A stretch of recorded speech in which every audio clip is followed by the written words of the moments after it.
April 14, 1912. The date is burned into human history. The night the unsinkable ship met its tragic fate, taking 1,500 souls into the freezing embrace of the North Atlantic. For over a century, the RMS Titanic has rested in absolute darkness, 2.5 miles beneath the surface. She has become a grave, a memorial, and a legend. But the ocean is cruel. It does not preserve, it consumes. At a depth of 12,500 feet, the pressure is nearly 6,000 pounds per square inch. But the greatest enemy is not the pressure, it is life itself. A microscopic iron-eating bacteria, Halomonas titanicae, discovered on the wreck itself, has been feasting on the massive steel hull for decades. The rusticles, those haunting icicle-like formations hanging from the steel, are the byproducts of this digestion. Scientists have issued a final, dire warning. Within 20 years, the structural integrity will fail completely. The Titanic will collapse onto the ocean floor, becoming nothing more than a rust stain on the sediment. The window to save history is closing. Humanity is faced with a choice: let her vanish forever or attempt the impossible. We have chosen the impossible. This is not just a salvage mission. This is a war against time, physics, and the ocean itself. This is Project Resurrection. The planning phase alone has taken 5 years of secret collaboration between the world's leading naval architects, deep-sea salvage experts, and billionaire philanthropists. The logistical challenge is staggering. The Titanic is split in two, lying in a debris field stretching hundreds of meters. The bow section alone weighs roughly 46,000 tons, and it is buried nearly 50 feet deep in the impact mud. To lift her, we cannot simply pull.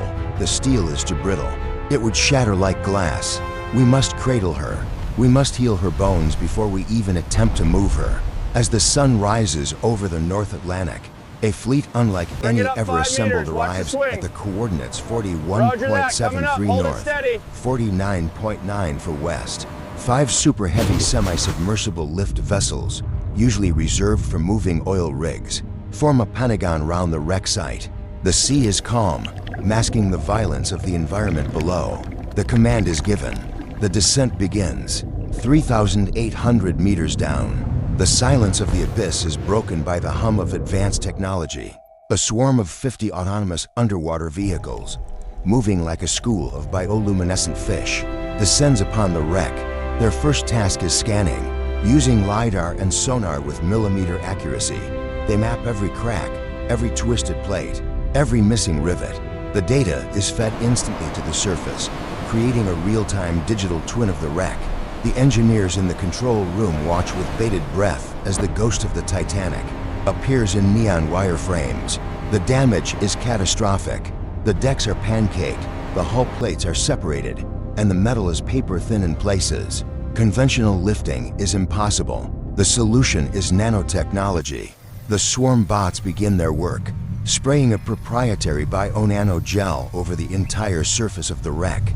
The substance is designed to seep into the microscopic pores of the rusted steel, hardening instantly upon contact with the high-pressure water.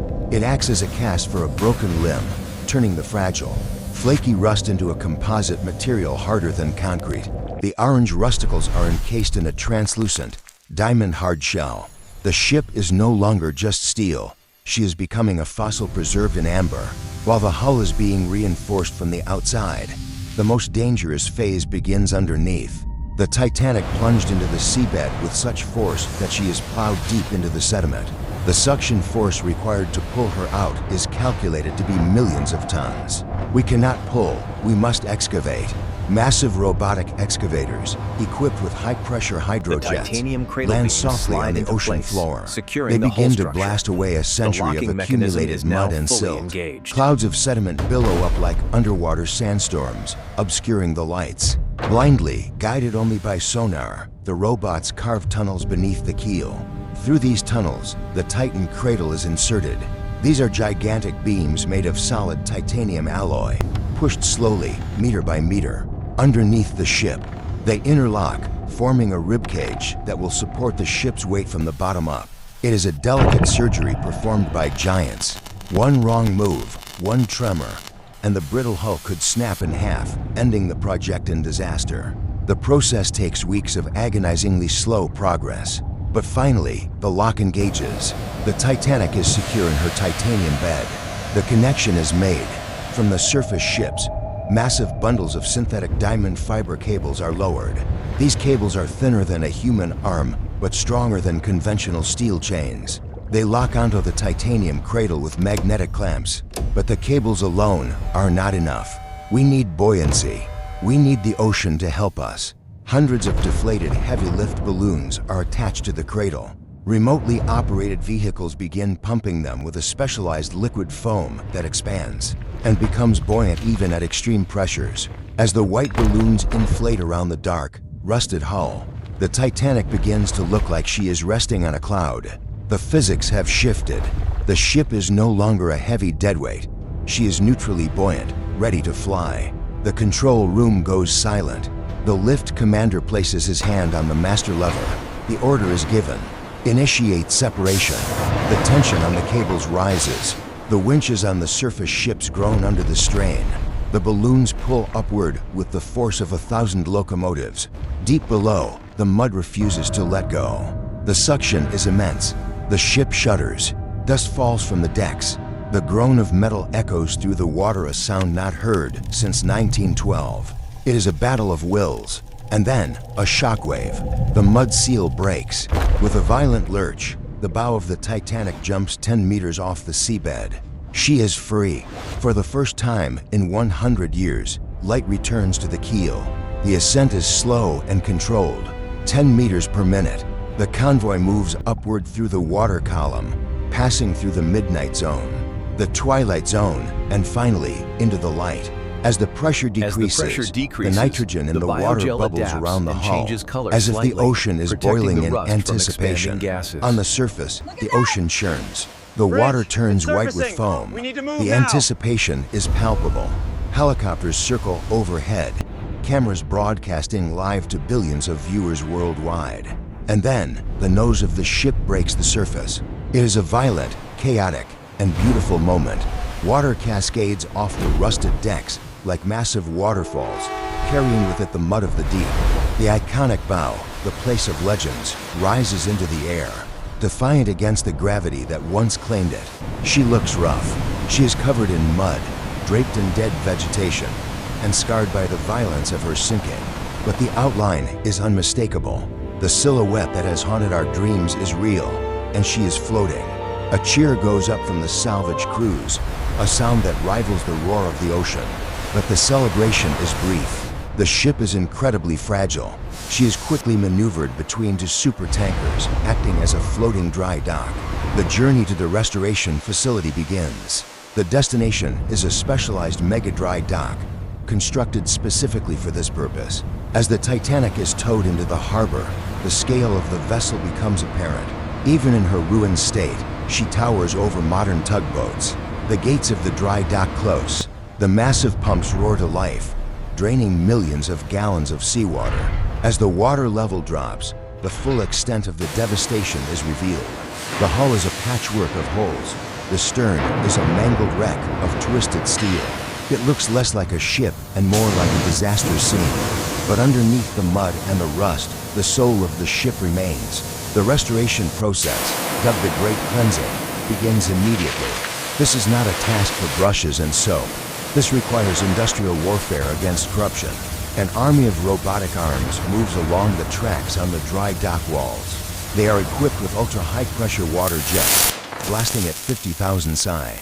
The sound is deafening. The water hits the hull with the force of a bullet, stripping away the biogel, the rusticles, the barnacles, and the layers of black oxidation. It is incredibly satisfying to watch. Under the assault, the orange and brown crust flies off, revealing the dark, gray steel underneath. It is scarred and pitted, yes, but it is intact. Following the water jets, laser ablation robots move in. They project wide beams of pulsing blue laser light. The remaining rust creates a plasma cloud and evaporates instantly. The steel is left warm, dry, and clean. It is a transformation from organic decay to industrial purity. The smell of the deep ocean, a mix of sulfur and salt, is replaced by the smell of ozone and hot metal. The structural engineers now take over. The ship is riddled with cracks, and the keel is the bent. starboard side The reads repair 42 method feet. involves 42, modern metallurgy, confirmed on the tablet. using 3D printing techniques. Robots deposit layers This of weld molten here, high-grade section gamma steel 12, directly into the shows fissures, significant fatigue. welding the ship Noted. back together We need at to a escalate molecular this level. immediately. The broken stern section is realigned with the bow. For the first time, the Titanic is one whole ship again. The missing plates are replaced not with rivets, but with laser welding, though cosmetic rivets are added to maintain the historical aesthetic. The hull is then coated in a modern epoxy primer, sealing the steel from the air forever. Then comes the paint. The deep, glossy black is sprayed onto the hull, reflecting the shipyard lights. The anti-fouling red is applied to the bottom. The thin gold shear line is painted by a steady Watch the edge on the robotic left. hand. The external transformation is shocking. The wreck is gone. The Got Queen it, has push it up higher. returned. But a ship is more than a hull. It is a machine, and it is a home. The interior restoration is a balance between historical preservation and modern safety. The original steam engines, massive towering cathedrals of iron, are preserved as museum pieces within the ship. But to power the vessel, a new heart is installed. Deep within the hull, hydrogen fuel cell stacks and electric propulsion pods are fitted. These engines are silent, vibration-free, and produce zero emissions. The Titanic will sail again, but she will leave no smoke, only water vapor. However, for the sake of history, the four iconic funnels are reconstructed using lightweight composites. They will not vent coal smoke, but they will house the ventilation systems and, crucially, the steam whistles, recreated to sound exactly the same note as they did in 1912. The upper decks are a hive of activity. The rotten pine and teak decks have been removed. In their place, sustainable plantation teak is laid down, plank by plank, Bring it down caulked slow. with Watch the black alignment. sealant, Yeah, just I as got it was it. done in A little to the Belfast a left. century ago. The smell of fresh sawdust fills the air. Inside, hundreds of artisans from around the world are working on the most delicate task, the woodwork. The grand staircase, the crown jewel of the Titanic, was completely destroyed, either dissolved or floated away. It is being recreated from the original blueprints. Calibration Carvers are sequence shaping complete. English oak Hydrogen into the flow intricate stable. balustrades. The Readings ironwork match. for the dome is Engaging forged. full When the power. stained glass is fitted and the light streams through, illuminating the clock panel honor and glory crowning time. It brings tears to the eyes of the workers. It is a time machine. The staterooms are refitted with modern fireproof materials that perfectly mimic the Edwardian fabrics and wallpapers. The plumbing is updated. The wiring is replaced with fiber optics, but the switches and fixtures are cast in brass to look indistinguishable from the originals. The bridge, the brain of the ship, is restored to its former glory. The wheelhouse is enclosed again. The telemotor, the very device right, keep it quartermaster straight now. Hitchens gripped when the Steady, iceberg steady, was watch the edge spotted, there. is preserved in its original state, clean but bearing the scars of history. Next to it, hidden within mahogany consoles, are the screens for radar, sonar, GPS, and satellite communications. The captain standing here will have the eyes of the 21st century looking out over the prow of the early 20th century. The Marconi wireless room is rebuilt, with the spark gap transmitter looking ready to tap out a distress signal, though now it serves only as a tribute to the operators who stayed at their posts until the end. Every corner of the ship, from the squash court on the lower deck to the palm court on a deck, is treated with the same level Watch the of lower obsessive corner, easy detail. now. Got it. Finally, Looks aligned. the day arrives. The scaffolding is peeled away. The dry dock is flooded. The Titanic floats, not on pontoons, but on her own hull. She sits high in the water, proud and defiant. The lights are tested. From the masthead to the stern, thousands of lights blaze into life, turning the ship into a floating palace of gold against the night sky. Smoke generators inside the funnels release a gentle white plume, completing the illusion. She is ready. She is towed out of the dry dock, not to a museum, but to a passenger terminal. The world has gathered to see her. The skeptics said it was a waste of money. The superstitious said it was bad luck. But as she moves under her own power for sea trials, cutting a clean wake through the ocean, the silence of awe descends. She handles beautifully, the modern stabilizers keeping her steady in the swell. Southampton, England. The atmosphere is electric. It feels like a temporal anomaly. The port is packed with hundreds of thousands of well-wishers. The media frenzy is unlike anything seen before. But this time, there is no arrogance. There's no talk of being unsinkable. There's only respect. The passengers arriving for the maiden voyage to Point Zero are a mix of historians, descendants of survivors, and the world's elite. They arrive in vintage cars, dressed in period fashion, eager to play their part in this living theater. The gangways are lowered. The band plays Sanj Daughtam. As the passengers step onto the ship, they pause, touching the railing, feeling the connection to the past. They are walking into a memory. The evening comes. The departure is scheduled. The captain, a veteran master mariner, stands on the bridge wing. He looks down at the key, just as Captain Smith did. But this captain has the benefit of hindsight and the best technology mankind has to offer. He gives the order, single up all lines. The massive mooring ropes are cast off. The tugs pull away. The captain reaches for the whistle pull. A jet of steam shoots into the air, followed a split second later by the sound of deep, resonant, mournful, yet powerful B-flat that vibrates in the chests of everyone for miles. It is the voice of the Titanic, speaking to the world again after a century of silence. The propellers turn. The water churns. The ship begins to move. Slowly, majestically, she glides down the Solent. The flotilla of small boats accompanying her stretches to the horizon. As she reaches the open sea, the pilot disembarks. The Titanic is alone with the ocean once more. But this time, the ocean is not an enemy. It is a stage. Dinner is served in the first-class saloon. The crystal glasses clink, the silver shines, and the laughter returns to these rooms. Look at that. In the third-class general room, even grander a piano in person. plays Irish jigs, This is gonna and be the party is just as lively as the stories say. The ship is alive. It is a breathing organism of light, heat, and joy. The voyage follows the original route. The coordinates of the sinking are approached. On the night of April 14th, the ship stops. A service is held on the deck. A wreath is thrown into the black water. The passengers and crew stand in silence, honoring the 1,500 souls who were lost. It is a moment of profound closure. The ship lingers for an hour, a vigil in the night, before the engines hum to life again. Full ahead, the Titanic leaves the past behind. She sails on, crossing the point of no return. The iceberg monitors show clear water. The ghosts are at peace.